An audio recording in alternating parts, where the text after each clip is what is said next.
Greetings, this is Sean, and today I'm going to be showing you my the actual building for my Colonial Carpenter's workshop. And I just wanted to take a moment here to thank everybody for watching my channel and whatnot and enjoying this project. It's almost to a close. There'll be one more after this where I actually put the pieces and the tools and all that kind of stuff into it, and we'll take it from there. That should probably be the end of it. But I also wanted to bring to your attention, I'm not looking for sympathy. I'm not looking for any kind of, oohs and ahs and all that kind of stuff.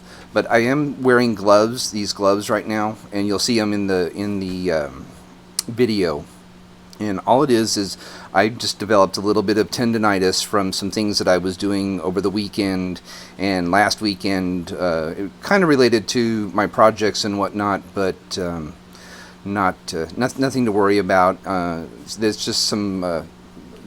This is not advertisement, but it's the copper fit gloves that you see advertised on TV and whatnot, and they're working pretty good. I just have a little bit of strain in the backs of my hands and in my wrists and whatnot, but these really do seem to help quite a bit. But anyway, I just wanted to let you know that that's what you're going to be seeing in the video, and I didn't want you to think, what's going on? But anyway, so anyway, I just wanted to give you a little tour of the shop as it is. This is what the shop is going to look like. I've got the walls here, which is a wood veneer that I found that I had for another project, and so that's what I'm doing for the walls. The floor is made of jumbo craft sticks, tongue depressors essentially, and I painted them with a brown wash, which you'll see in the video. But anyway, just wanted to show you what's going on, and we'll start putting things in here probably on the next weekend, on the next video. So hope you enjoy this. Take care. Thank you for watching my channel and liking this project. This has been a fun project, and got just maybe a couple more videos to go, and we'll be done with this one, and maybe back to the Steampunk Conservatory. So anyway, that's about it for now. Have a better day, as I always say. We're going to start off with the floors, which is I'm using these popsicle sticks here. I think that there's 45 of them. Might be 46. I don't remember. Anyway, all I'm going to do first here is cut off all of the rounded parts of them to make them all have square ends like those two there that I've already done.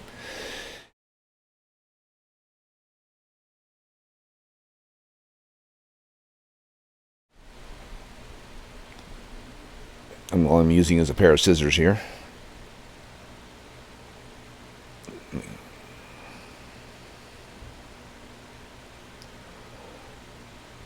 Don't worry, I'll speed through all of this.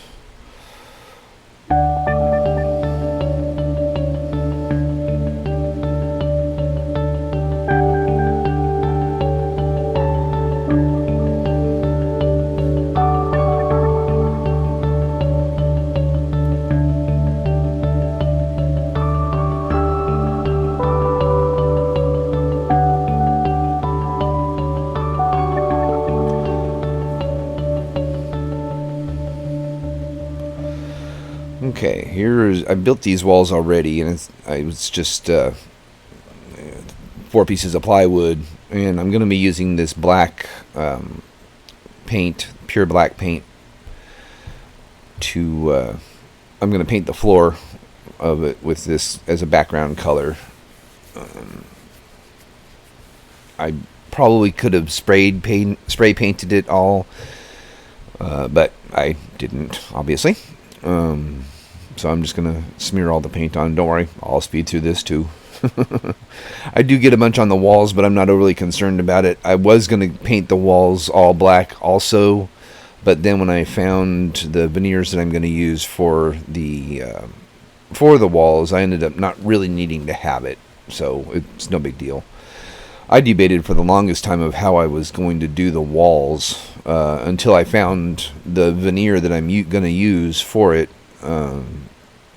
I was just going to paint the walls, but like I said, I found the veneer that I'll use, and that turned out really well.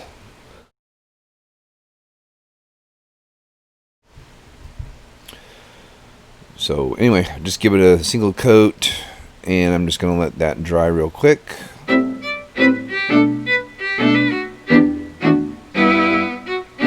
And here you can see that it is 15 inches wide by 11.5 inches long. I've actually turned it around too, so you're seeing it from a different angle than you just did. So now I'm just going to go through the tedious process of painting or gluing all of those sticks down to the floor. I started off trying it this way by painting each individual piece with glue, and that was just too time consuming to do. Plus it would get on my fingers, which I'm not concerned about, but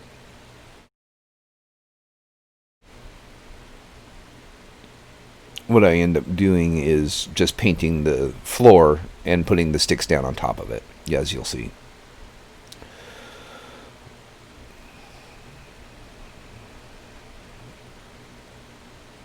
I'm just going to start in one corner and work my way across. Some of the boards are uneven, but gotta remember this is an old, 1780s, 1790s building, and they wanted functionality more than they wanted looks. So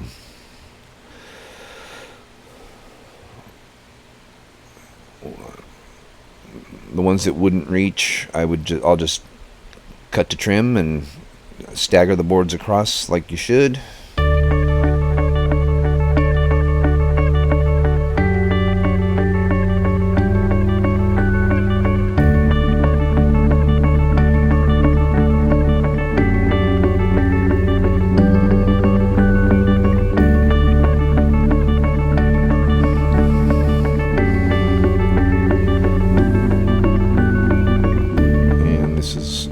Using a little block of metal that you see there it's called a doming block I use to make domed pieces of metal. I'll do something with that one of these days. And then I've just got some sand, a jar of sand that I use to help weight them down. Some of them were kind of warped and whatnot, so I had to weigh them down just a little bit, and this is why I had those blocks. So anyway, that's how I did the floor, and I'll come back later and paint it.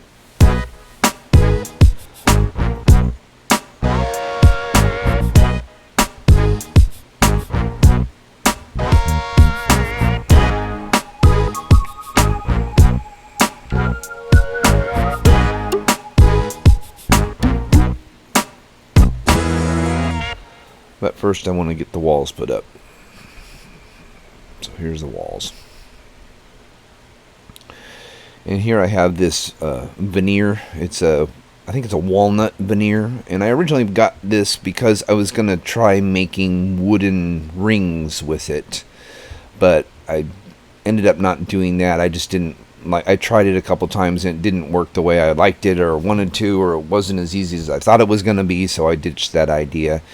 And so now what I'm doing is I'm just measuring up the side of the longest wall there, and I'm just gonna, it's really easy to break off there. It's just it's so dry that it just breaks off real easily, and I didn't realize it at first, but you'll probably see it here in a minute. But there's a texture on the backs of these, and it's actually glue.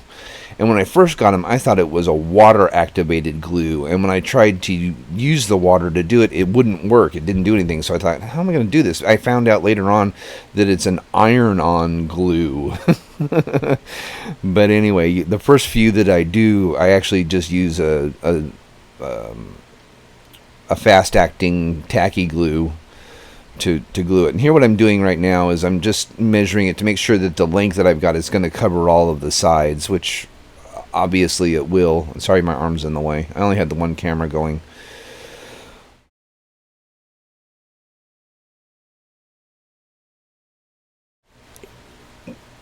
What I'm going to do, these pieces are about 8 inches long, and I'm debating on what the quickest way of cutting these were. So I just lined up the ends, and then I take my scissors and cut like that. But then that was taking too much time to line them all up and being curved. They kept moving on me all the time, and So I came up with a better solution to that. And what I'm doing is I'm trying to find a good spot. I was hoping that I could find a crack in the floor that was 8 inches from the wall so that I can just line it up and then cut it. But I didn't have any that was close enough, so I ended up just moving the... That one was real close, but not quite.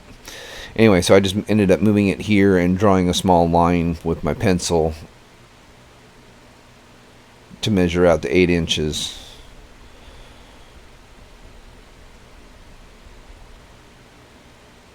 And I'm just comparing to make sure that it's close enough. So now what I'm going to do is I'll take the rest of the roll, and I had to cut out, I forget how many pieces. I think it was 50 pieces or 60 pieces, something like that, that were 8 inches long. Here I'm showing 8 inches.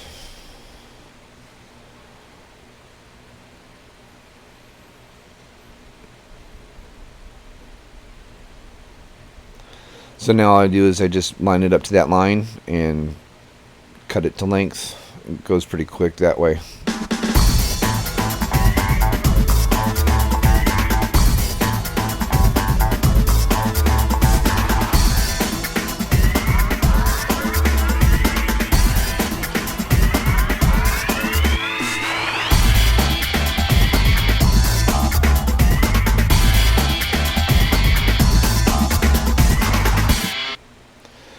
And that's all of the pieces cut.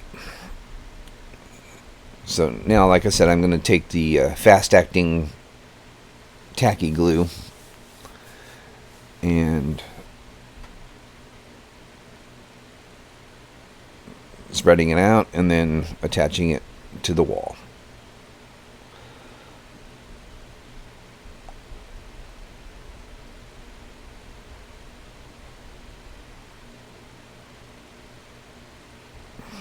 And that actually worked pretty well, but it was real slow because the tacky glue was hard to squeeze the bottle. There was a small opening, and I didn't want to open it up anymore. And anyway, so I get about 4 pieces put in. They started to come apart a little bit, so I ended up having to attach a small board to those pieces and with a clamp to clamp them on. And so that's when I discovered that I can iron them on, and that went a lot faster. So I got an old iron that we had, heated it up to the cotton setting, and I just went over those ones and pressed them down and heated up the wood underneath just a little bit, and it's real quick. I mean, that quick, and it was set. So that went a lot faster once I learned that little secret. So and the good thing about that is if I ever wanted to, I could attach or put more heat to it and pull those off and put something else on if I wanted to. It's kind of like almost like wallpaper almost, but it worked really, really well. And if I misposition it, all I have to do is just heat it back up and it'll move. I can move the piece, but it's hot, so be careful if you ever try this. And here I am on the last couple pieces here, and it does extend to the end, and all I have to do is just bend those pieces over the top or cut them with scissors, and they match up real nice to the top. I'm not sure how I'm going to finish the top of this yet. I may just put some wood or something around the edge of it. I've decided I'm going to leave this open ceiling and open front, so it's only going to be these 3 walls in the floor. Anyway, let me know what you think in the comments below. Thanks for watching. And of course, have a better day, as I always say.